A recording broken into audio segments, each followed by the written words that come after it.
My name is Laura Phillips and the show is called I Felt Like the Sound of a Harp, and it's at the gallery at the Plymouth College of Art.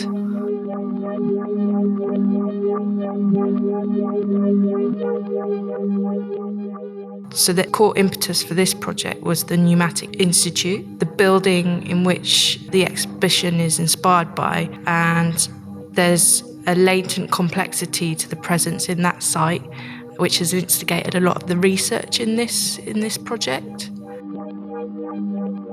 So at that time, nitrous oxide was a newly discovered gas, and Humphrey Davy, being Britain's #1 chemist at the time, was looking into what were the properties of this gas. And what was interesting looking at Humphrey Davy's research and notes about these experiments is the struggle to articulate this new form of sensation induced by the gas. And the title uses one of these anecdotes from one of Humphrey Davy's patients, in which he describes the sensation as "I felt like the sound of a harp."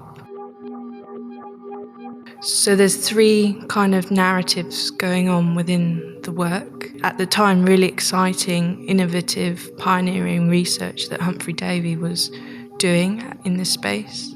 And then this space becoming, during World War II, a kind of slum dwelling. And then thirdly, a similar space in Bristol that hosts these night raves. And they all have an interweaving relationship to this one substance, which is nitrous oxide.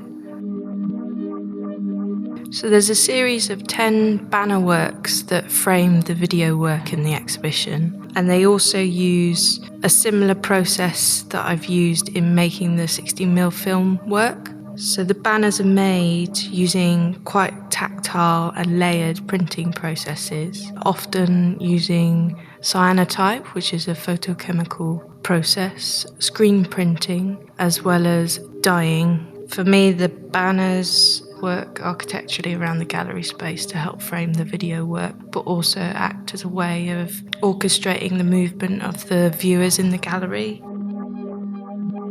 The exhibition has helped me push the work on a larger scale, and this experience has brought together my most ambitious work to date and my first work in a white cube gallery context. Through it, I've been able to learn new skills in textile printmaking, so access to facilities has been a key benefit to this programme.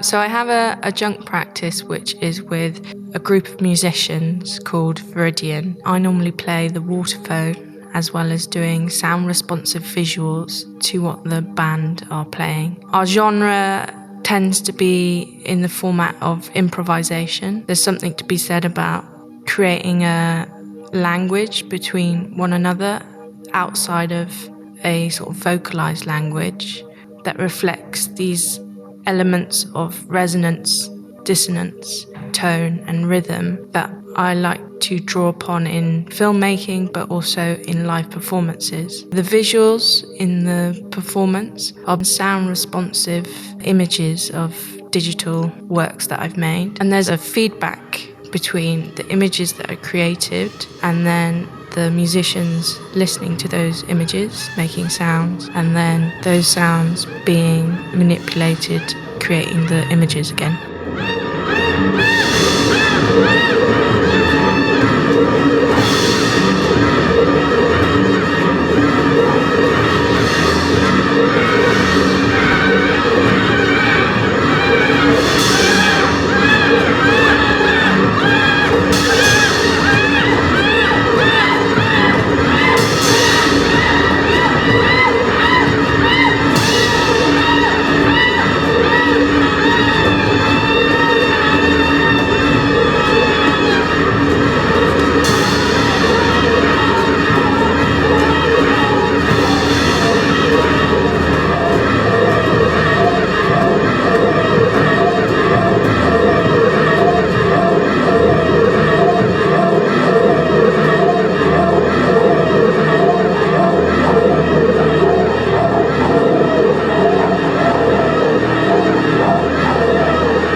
Thank you.